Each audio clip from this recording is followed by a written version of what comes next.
continuing discussion about the quality of the impression. Okay, goes both ways. Okay, remember it's basically personal sales. It's person to person, which means when we say it goes both ways, there's a dialogue, meaning two people are logicking or thinking or whatever. And that means persuasion, all right, because the person on the other side can address the concerns and arguments and attempt to really actively win over or persuade me, okay, with the phone in the middle. This means depth of sale in a real conversation is really good. It means there's a high level, extremely high level of involvement. This is a very, very high quality impression. Also, just in general, outbound calls are very avoidable. Ring, ring, ring, let it go to voicemail. Whether it's B2B or B2C, let my assistant get it and tell the person I'm busy. It's B2B. It's also very measurable, which means these are essentially, this is direct, just like direct mail. Okay, I can count how many calls I make, how many conversations I have, and how many sales I got from which call. Put it right back in the database. So overall, we look at everything offered here, and we consider telemarketing as one of the tools in our tool bag of media choices. When do we use telemarketing? Well, B2B inbound, why wouldn't you? B2C inbound, why wouldn't you? Yes, you may try to avoid getting the person to a live person, but, you know, is that always so gosh darn smart? Look at the CEOs who answer customer calls, right? Outbound B2B salespeople don't like it, but you better find people and motivate them to do it, or your business will disappear just due to attrition if you don't replace your customer base. B2C, yes, for research and polling, why not? And sometimes for, you know, legitimate marketing via the rules, not using robocalling, not using spoofing or any of that stuff. You might want to consider it for certain products and services. Depending on the list, you know, ... So it's something in the tool bag, something to ask yourself about. That's the B2C part, outbound B2C. And now I've got, I'm going to skip through these and I'm going to put these at the end.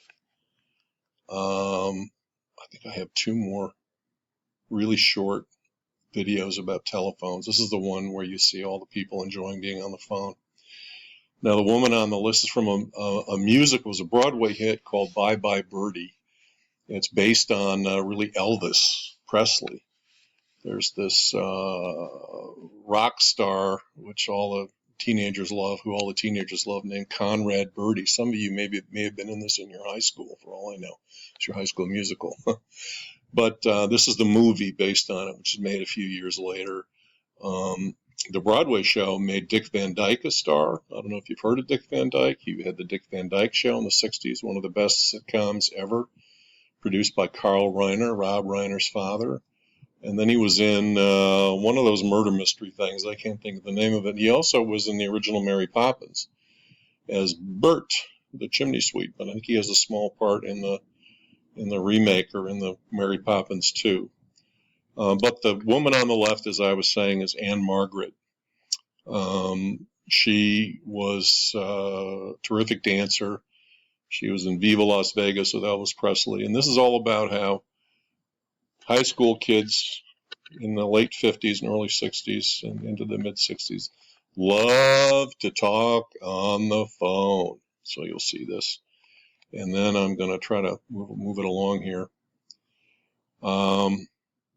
Yeah, so I think that's pretty much the last video then. And just to wrap it up, the New York Times said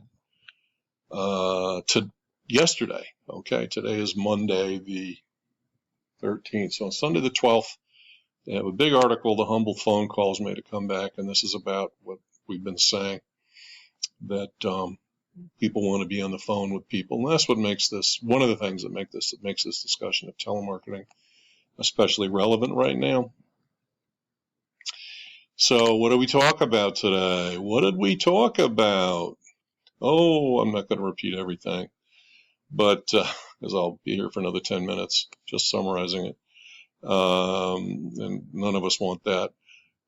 So lately, this last part here, we talked about the controversies enabled by voice over internet protocol and touch tone dialing, and we have the robocalls and the spoofing and the fraud players. Who knows who they are? All these independent agencies. There are a bunch of them out there.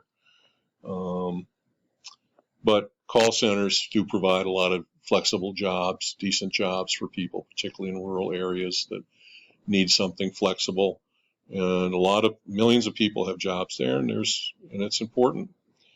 But they need to be treated well.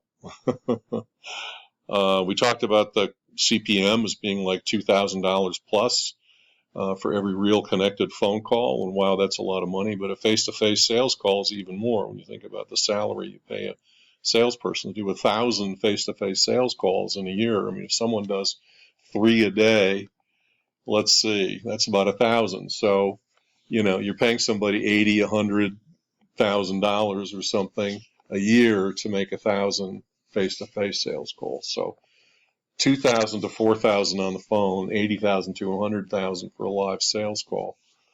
Okay.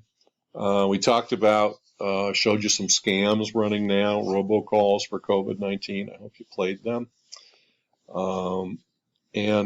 Overall, I hope we've had a chance to explore kind of the dark horse, as we say, of marketing and media, something that doesn't get talked about a lot.